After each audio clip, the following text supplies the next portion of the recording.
It's all poutine all the time here on the HockeyBuzzcast. First, we got Russ Cohen's thoughts on poutine. Then you got mine. And, of course, everybody hated that because I hate poutine. Now we get Anthony Mangioni's Hi, all. now we get his thoughts on the wonderful gravy and cheese curds.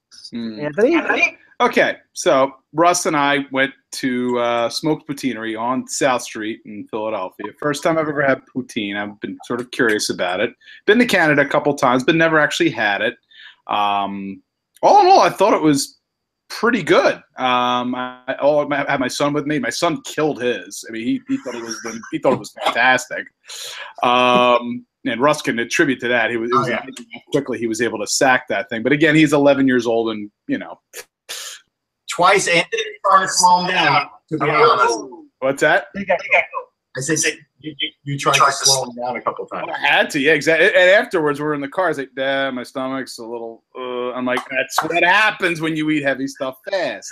Oh, God. So that was part of the story there. But it was good. I mean, I thought it was good. And obviously we get the comments from the Canadian audience who's like, it's some cross between Costco and Burger King. And I'm like, okay. I was like, I hadn't had it before. So I thought it was, like I said, it was good.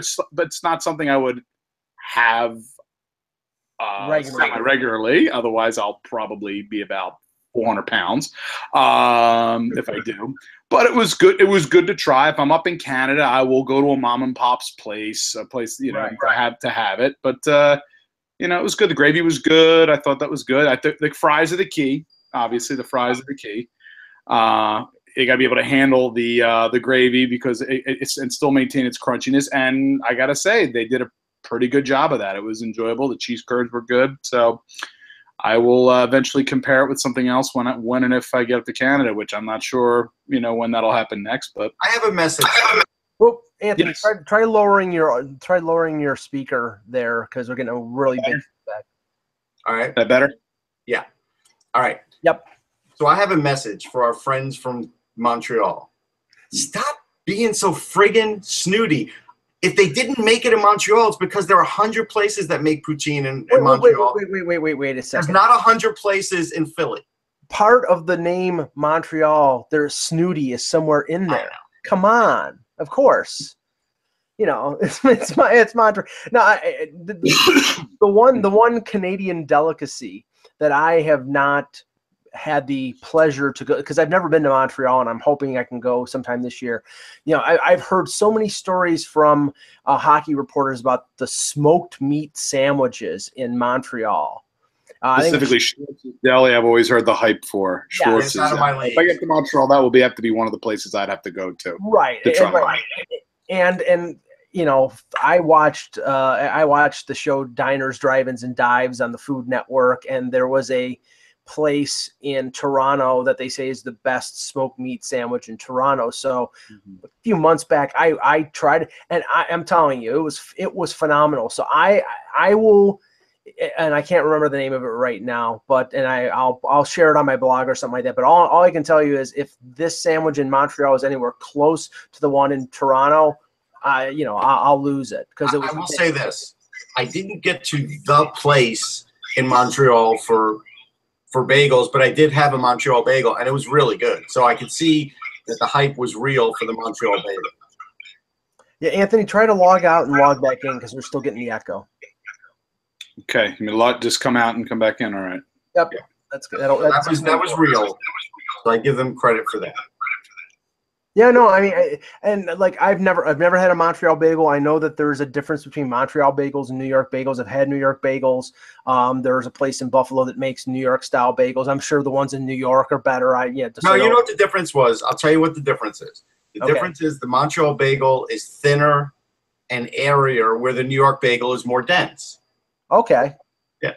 I like. Yeah, that. I've actually had a Montreal. That's actually when my wife and I were up in Montreal for quite a few years back.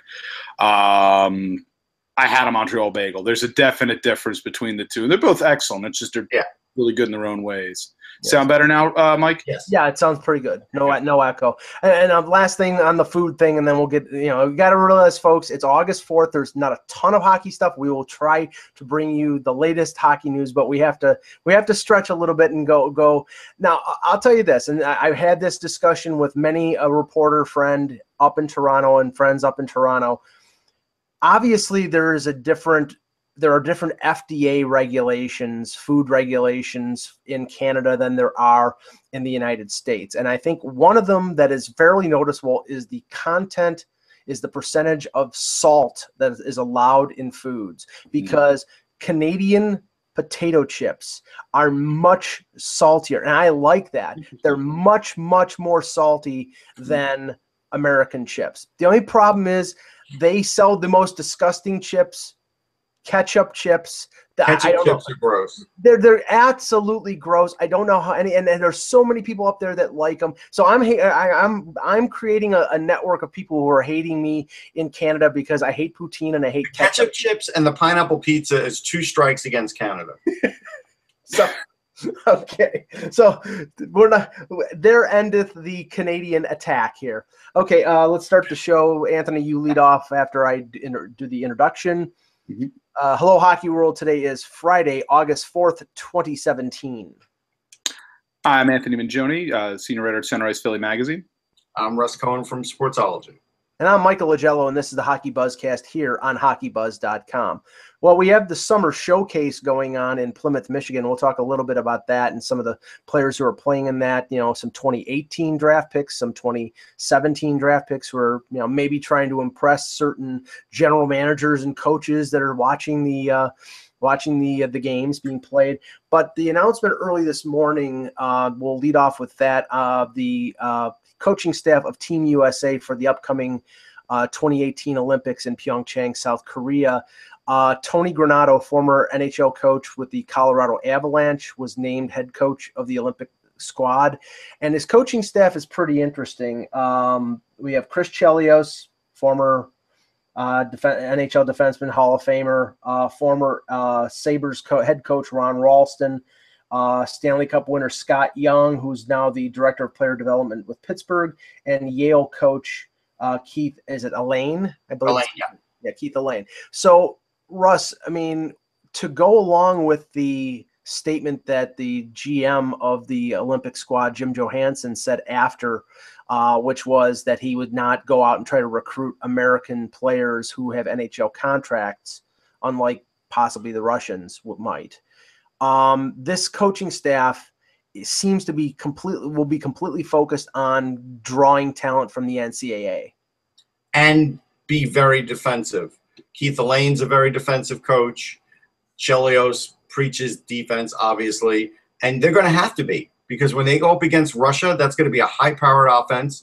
When they go up against the Swedes and the Finns, there's going to be a lot of familiarity there, a lot of players that are used to playing with each other for years. The continuity on those teams will be great compared to the continuity of a Team USA. Anthony, what did you think of the there was some speculation that it was going to be somebody like Dan Bylsma, who's not affiliated right now with an NHL team after getting fired by the Sabres. Granato has NHL experience and he has college experience, so that dual thing, I think, is a good thing for the Olympic coach. I think so. Again, there's going to be a definite, as Russ said, there's going to be a definite identity for this U.S. squad going into the 2018 Olympics. I don't think there's any question about that. The hirings, as Russ say, are very defensive oriented. And again, based on the talent level, they're going to have to be, because with so many, it's just their pool is just much more limited as to what they can do in this circumstance. But again, in a short tournament, if you keep the games close, sometimes you get some surprises. I'm not saying this is, a chance of a 1980 surprise, but I would think that this is going to be, it's going to be very interesting to see how which players they select, how the U.S. is going to deploy, how the U.S. team is going to deploy them. I do think Granato was a good choice. Bylsma, I get you guys know I'm not a big Dan Bylsma fan. I've never really, I think he's an okay coach, but I think he very much benefited from a lot of talent in Pittsburgh, and I think in Buffalo, this was a different thing, and I think he proved himself to be more of a mid-level coach than an elite coach. I think Granato, based on how they're setting this team up, I think is a good choice, specifically because his recent experience as coaching University of Wisconsin. Have we got a Tim Thomas update yet? Has anybody reached out to Tim Thomas yet? Come on. No, I think he's at Smokes Poutineery right now. No, listen, he's got a goalie school. Like, if Tim could start working out now, I have high hopes for him. Well, all I can say is this. I mean, it had to be a college coach because, I mean, if Phil Housley hadn't been hired as the Buffalo head coach, I would have said he would have been one of the leading candidates. But if he was an assistant with Nashville, they're not going to let him go away for 3 weeks to coach the U.S. Olympic team. So right. it really had to be a college coach based on what the NHL is doing right now in terms of not letting any players who are on NHL contracts, and that means NHL players with NHL contracts in the American Hockey League, players with NHL contracts playing in junior. I mean, to be fair, it could have been a USHL coach too. I mean, it could have. Yeah.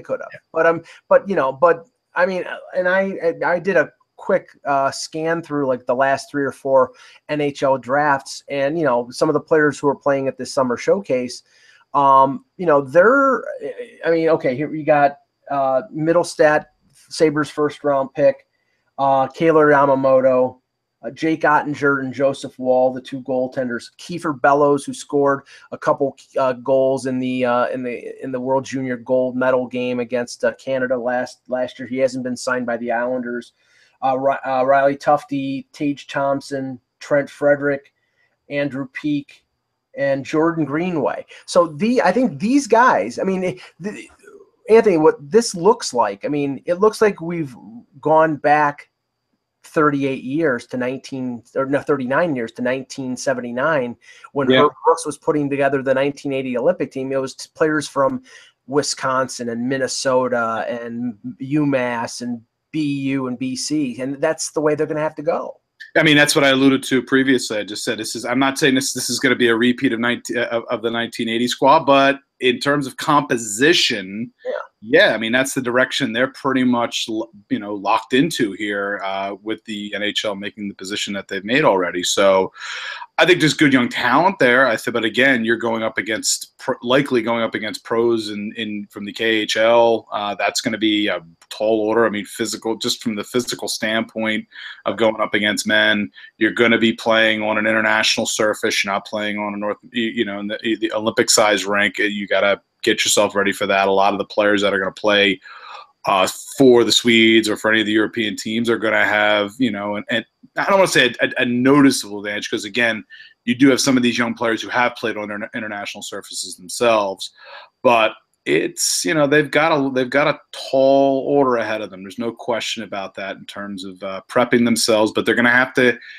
establish the systems pretty quickly with this team, ingrain it in them the same way, in many ways, that Brooks did back in '79, and get them playing as one unit. And as Russ said, it's going to be a lot of, they're going to try to keep these scores down as much as they can. Russ, based on what Anthony just said, I think that they might lean more towards young players because they've had that dual experience of playing in North American size rinks and international size rinks. Whereas, I mean, now some of the players who played in the KHL, they've played the same as well. But when we were talking earlier in the week about guys who are NHL veterans who haven't signed contracts, like, say, for example, Jerome McGinley or Shane Doan, first of all, they're older, they're slower. And they've played most of their careers on NHL ice surfaces. I think this lessens the chance of those guys playing and more increases players who have played internationally. Yeah, I think a lot of that's true. The worrisome part about the list you had, and I know you're just pulling guys, is there's size, but there's not Olympic foot speed there. And that's the problem. Like someone like Kiefer Bellows, I wouldn't put on the Olympic squad because he's not a good enough skater. Right. He just gets by at the level he's at right now, at the World Junior level. Mm-hmm. You put him up another level there, it's going to be a problem for him. He's not ready for that. And so there's some of those guys that won't be able to make it because of that. I put someone like, I would rather have Casey Middlestat in there now than Kiefer Bellows in there now. Like that's just, I don't care about the age part of it. But again, a lot of these schools are, are they going to be reluctant in giving up these kids that some of them they've just gotten there, So that's going to be a real issue to see how that works out. Well, in a sense, I mean, beggars can't be choosers here. The pool of the talent that they can pick from is limited. So, maybe ideally in a different situation, Kiefer Bellows might not make it because of the concerns you have, but because they can only pull from the NCAA or the USHL or European leagues, he might make it because, I mean, he's come up big in international competition before, so that might be a consideration. Maybe. And I just use him as an example, but maybe. And another thing to consider, again, with the veterans, with a guy like Doan or Ginla, they're still trying to keep their kind of feet, keep their ear to the ground with the NHL. And they probably, between that and having to go all the way to Korea to play, I mean, it's always an honor, obviously, to represent your country in the Olympics.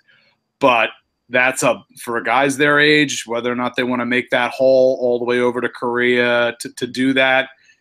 It would be – I just feel like there's between the age, between the ice surface, even with their size and their experience, I think a lot of that there's the cons outweigh the pros as much as they do for those guys. And I believe it would be a Ginla if he played and he won a gold medal, would be his third, because I think he was on 2002 and he was in Vancouver as well. But I don't think he was there. The biggest problem for the U.S. team is if there are some colleges that aren't open to this, the goaltending is going to take a tremendous hit. And that's the worry, because if they can't get a Jake Ottinger or a Woll, they're going to take a huge hit. And it's going to be very hard to find newly retired or AHL quality goalies that you could feel like you could throw in there and would perform well in Olympic competition. Because again, I know we're not seeing NHLers, but when you face the Russian team, you're facing close to an NHL team. Yeah, and Kevin Allen wrote in USA Today, I think it was last week, about possible goaltending options for Team USA, and one of the names that came up was David Leggio, who's from the Western New York area and played in the American Hockey League for a number of years. And I'm like, I would rather go. I mean, I understand they're young kids. I would rather go with an Ottinger or a Woll, and it's not ripping Leggio. No. It's the fact that he was at best an AHL goaltender. He went over to Europe and played. You're talking about playing against Kovalchuk and Datsuk and, Samsonov in goal for Russia. I mean, Russia is going to be loaded. I think Sweden and Finland will be competitive. Canada depends on what they do.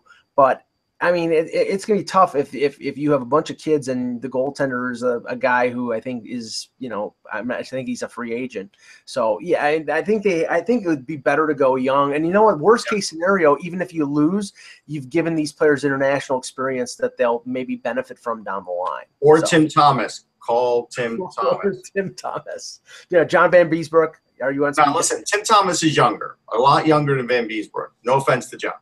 Okay. In the news, the curious hiring of Don Maloney, the former general manager of the Arizona/Phoenix Coyotes, as the VP of hockey operations. Not so curious. With the Calgary Flames. Now, remember, Brad Treliving was an assistant GM in Arizona, so he's comfortable with Don Maloney.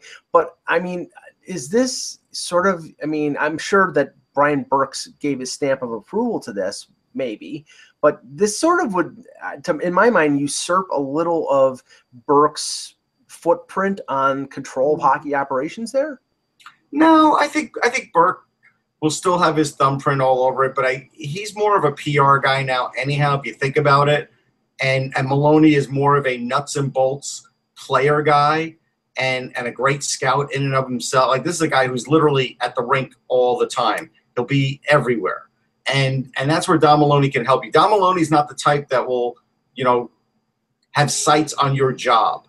He's not that guy. When you put in Don Maloney, you're getting a guy that just has a lot of experience, and he's a really good bird dog, and he's really good with player development and things like that. And so that's where Calgary could take a really good jump here, if you think about it, compared to some of the other Canadian teams and some of the other teams in the NHL. Yeah, I would concur. I kind of, when I saw the news this morning about Maloney joining Calgary, the first thing I thought was, is he the executive to be named later and getting Mike Smith over there? But again, I think it's a smart move on Calgary's part. I think he's an excellent, as Russ really kind of laid it out there. He's got great eyes, obviously, in terms of for talent. How he was able to keep Arizona a competitive. They were better with him than they are without him.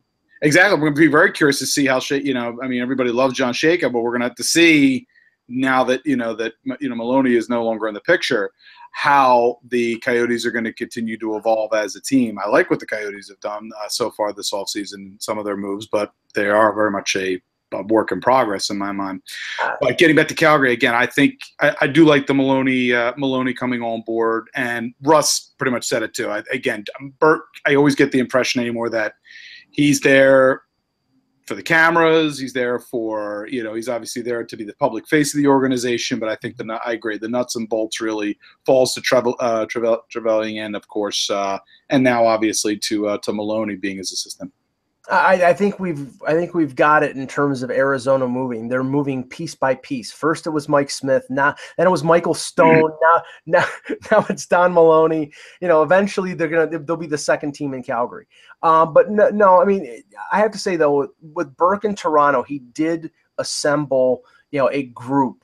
It was not just him by himself. It wasn't a Brian Burke power trip. He brought in Rick Dudley. He brought in Dave Poulin. He brought in Dave Nonis. So he likes to have differing opinions and have a big staff to be able to bounce ideas off of. So I think that's more of what Maloney is being brought in for than anything. It's I think it's an okay move.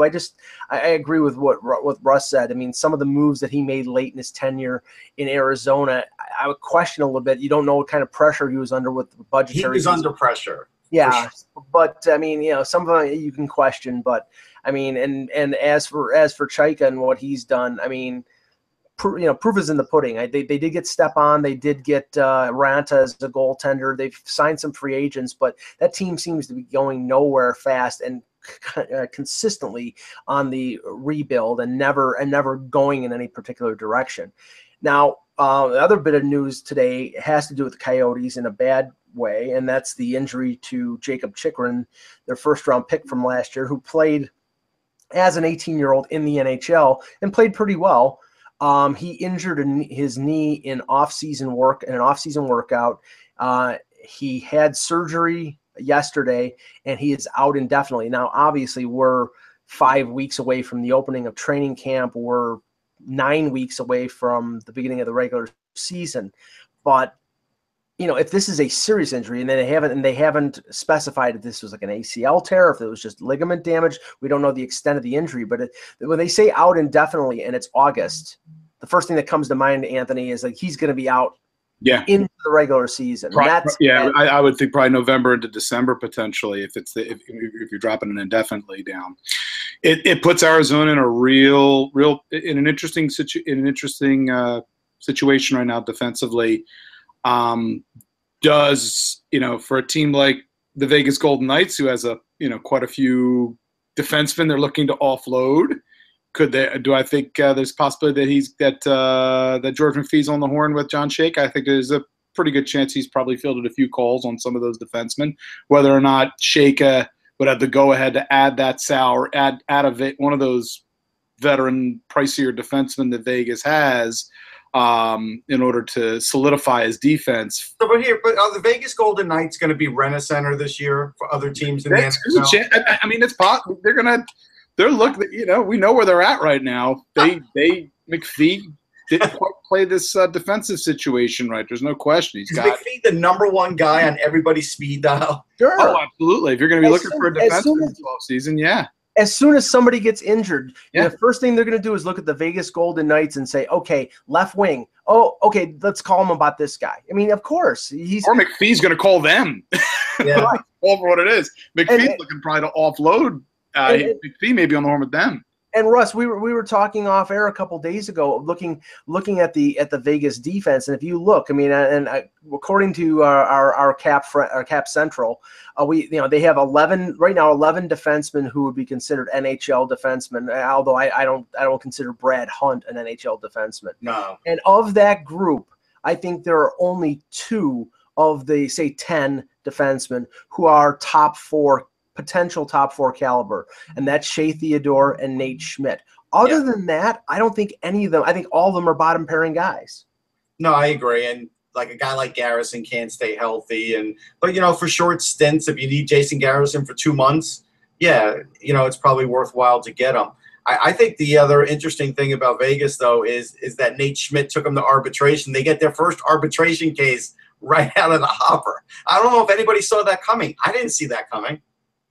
Yeah, and they're trying to get Schmidt signed on a 2-year deal for, I think it was less than $1 million, and he's asking for over 2. And then that's the thing. It's like, have you noticed the wide disparity? The Dumoulin contract, the Dahlan contract. I mean, you could drive a Mack truck through the. Well, I think the reason on this one is when Nate Schmidt went there, if the arbitrator looks at who they have on the team, the same way you just broke it down.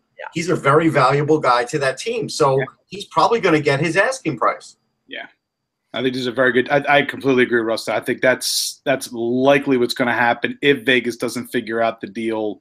Because, again, they could still, before the award is announced, you can still announce the contract. Yes. But, again, if you look at who they have, Schmidt is incredible. I looked at him and I said he's incredibly valuable to them. He's their top – he's their, 1 or 2 at this point right now. If you're looking at the quality of defensemen, the Caps really didn't want to lose them. Maybe they put Brandstrom in the NHL right away, so they'll use him. But I don't know.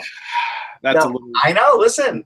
Well, it's a little too soon. I think. I mean, I know a lot of people. I know there's a lot of people who like Brandstrom, but that's a little too soon to be throwing him into the fray like that. That feeds into my question here because. And I knew that was your question. You said you were going to keep it a surprise.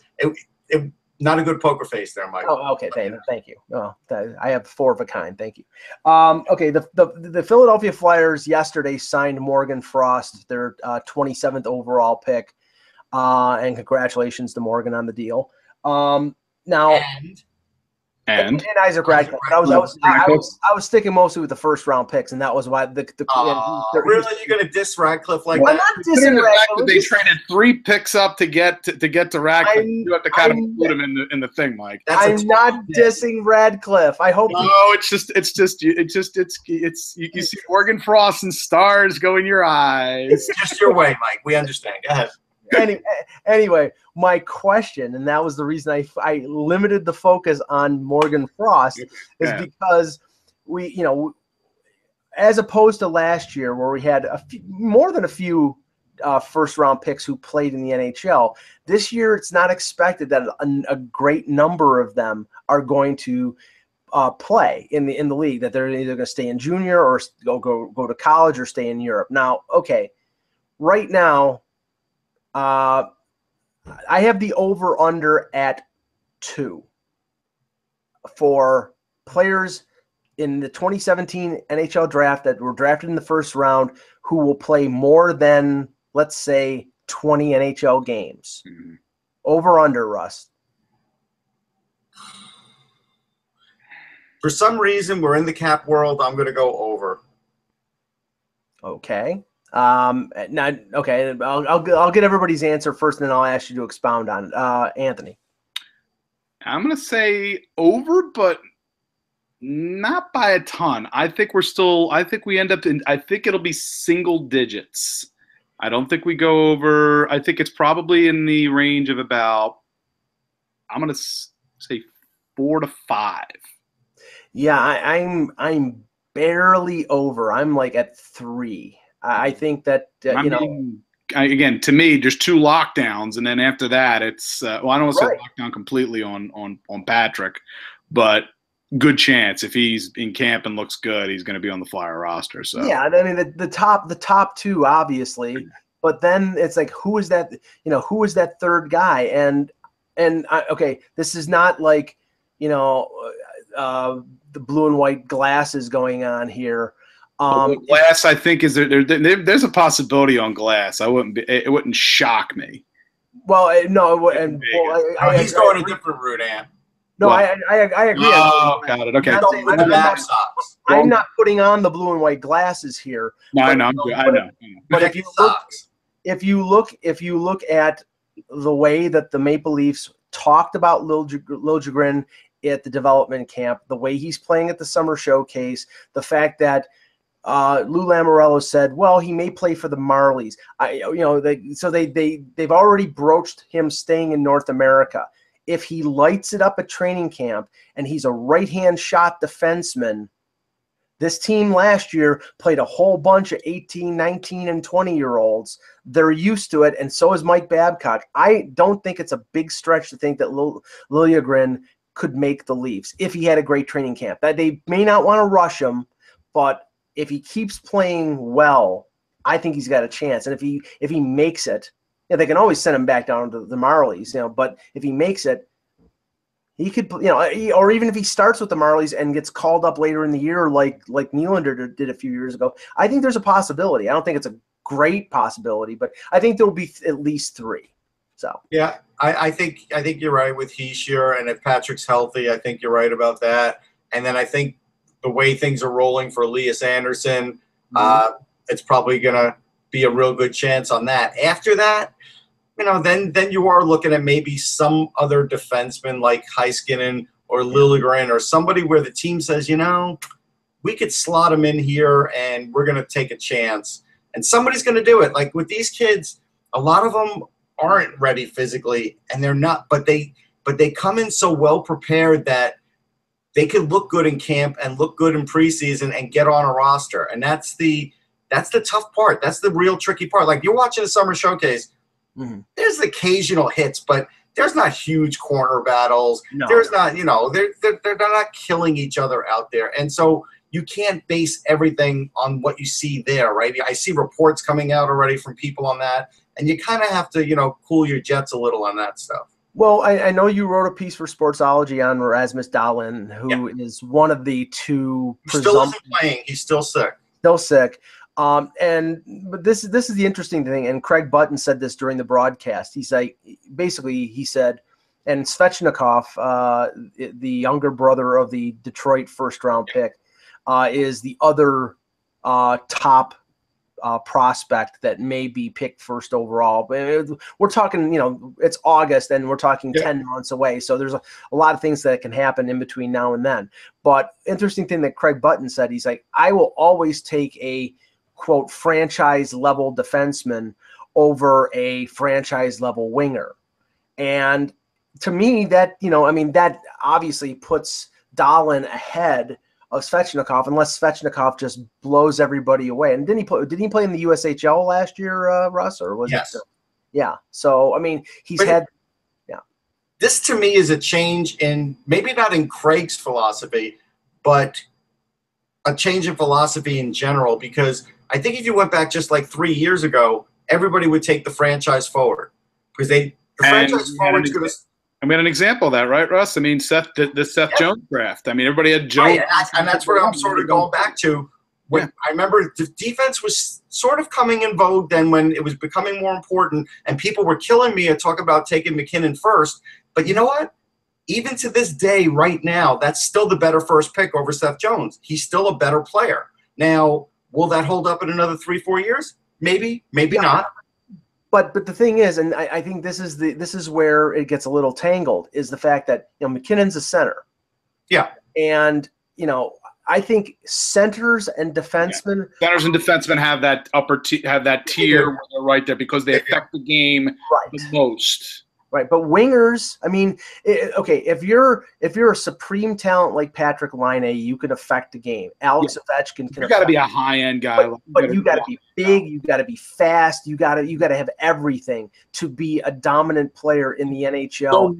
And so many even guys who are in junior are centers that get converted to wing, and some are very successful at that because again, the responsibilities are less. But this is where I think things have changed. If I could tell teams that you could have a guy that'll get 80, 85 points a year, whether he's a center or a winger, or you could have a defenseman that's going to get 55 or 60, but is a great puck mover, plays really good defense. Right. Now they might take the defenseman over him where years before there's no way.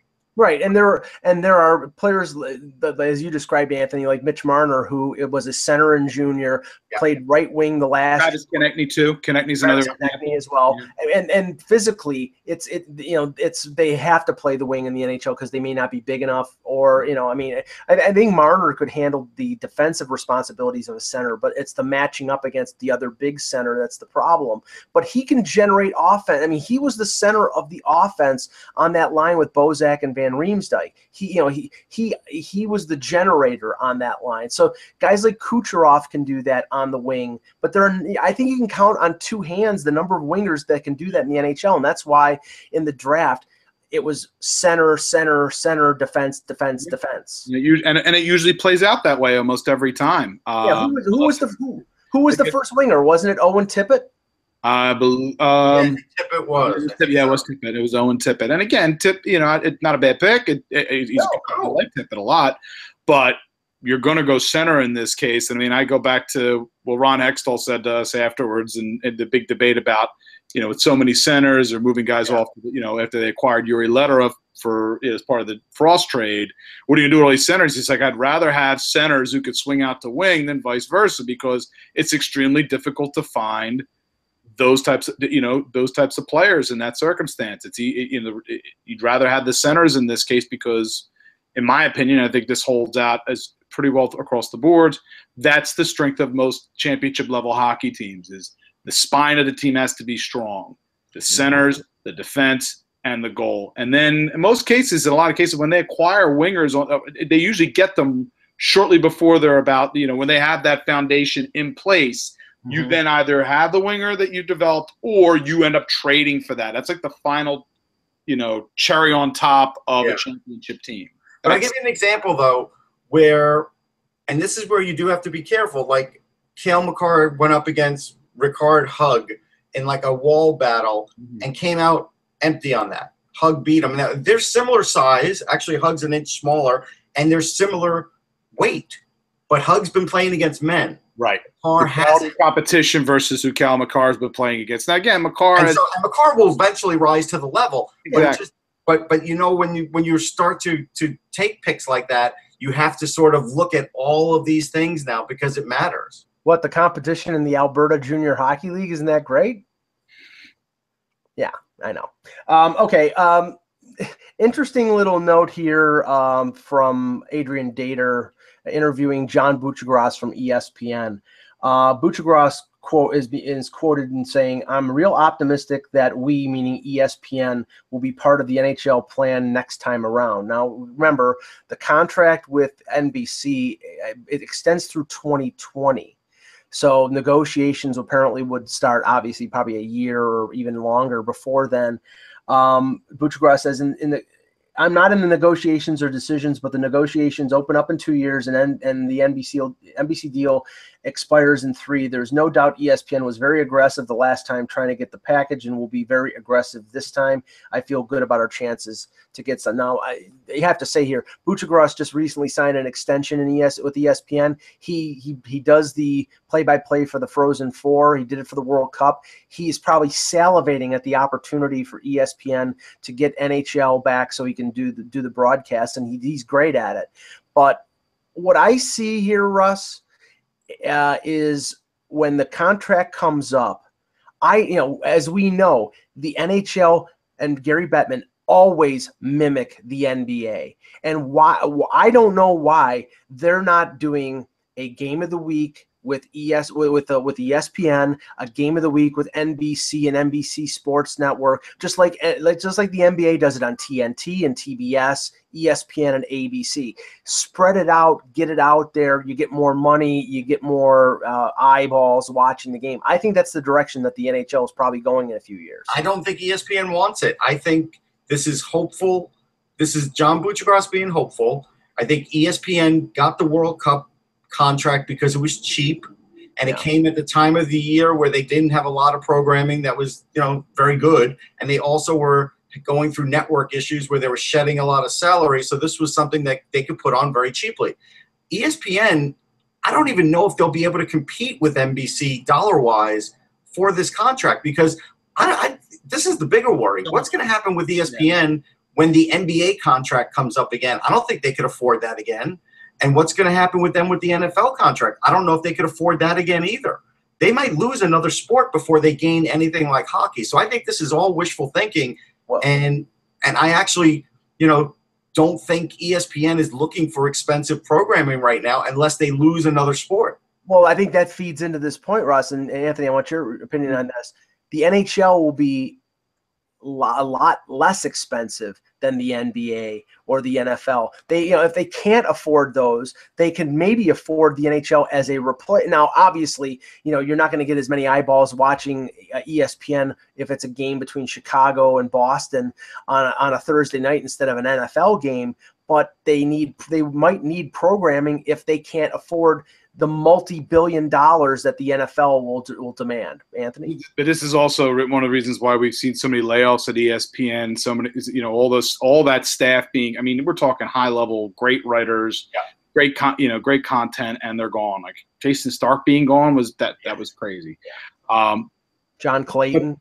John Clayton, so many good people in that case that have been staples there for years and are, Yeah, and there is no hockey department right now. Pierre, there's a hockey department. when you're bringing Barry, you bring Barry Melrose on for a quick, couple minute hit there, and you're getting nothing. No offense, you're not getting much here.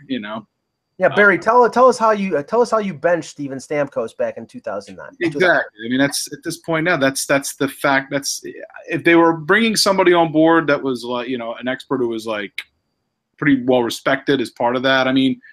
The hockey writing department got gutted. Everybody we know who was there, that whole team, 3 guys, Burnside, Custins left. They were hoping Custins was going to stay. Custins got out, obviously, and they have virtually nothing there. And I hate to say it, again, the NHL might be cheaper, but again, everything seems to be geared towards making sure that they get those TV contracts,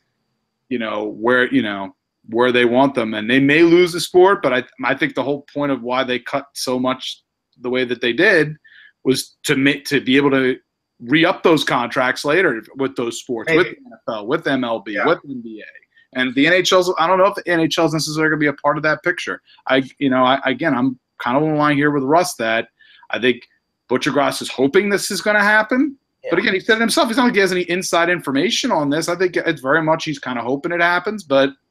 But don't you think there's a possibility that the NHL will try to, they have games on NHL Network right now. They have games on NBCSN and NBC. No, I agree with you in saying that spreading it out is a good idea for the NHL. I completely agree with that. Yeah. It's just going to be a case of whether or not the NHL wants to do, whether or not they feel that they're going to get the kind of, the level of attention that NBCSN has given them. And they don't want to feel like, third wheel in this case. They want their sport to be treated with that. There's a couple more things. So, they don't want their games to be on like ESPN, the Ocho, which is going to soon come out. For a day. It's for one day. It's for one day. Should be called ESPN Uno, since it's only one day. Uno Ocho. They don't want that. They also don't necessarily want to lose NBC with the 2022 Olympics coming up in Beijing when clearly the NHLers are going to be back for that. Yes. And that's going to be a massive thing for viewing. That's something where the players will be getting – the Players Association is going to be pushing heavy for that because that is a brand new market, an emerging market for the NHL, and that is a way for everybody in Beijing to learn who NHLers are. Are they going to hand that over to ESPN? I don't think so. Probably not. I do think the one concern that the NHL has, and it's still, NBCSN's reach in terms of, people being able to see it in certain cities, it's increased, but it's still not the visibility of ESPN. And if they could get the app has helped though. The app is the equalizer. Yes. We used to all bitch about it, but we could all get the app now and watch the NBC Live app, and so that does help. That's been able to get me off of that topic. But at the end of the day, when ESPN is showing, let's say they're showing tennis, let's say they're showing a couple of other things, is ESPN going to be willing to put in writing that we will not put you on ESPN3 again? I don't think so. I don't think they'll do it. They wouldn't even do it for Major League Baseball. Major League Baseball didn't like the fact that they put them on the secondary network. So, that's the problem. Yeah, the NHL is going to get a contract with ESPN just so they actually show highlights on SportsCenter again. That would be nice. Okay, guys. They'll show highlights in the Olympics. That's when they'll show highlights. Wonderful. Thank you.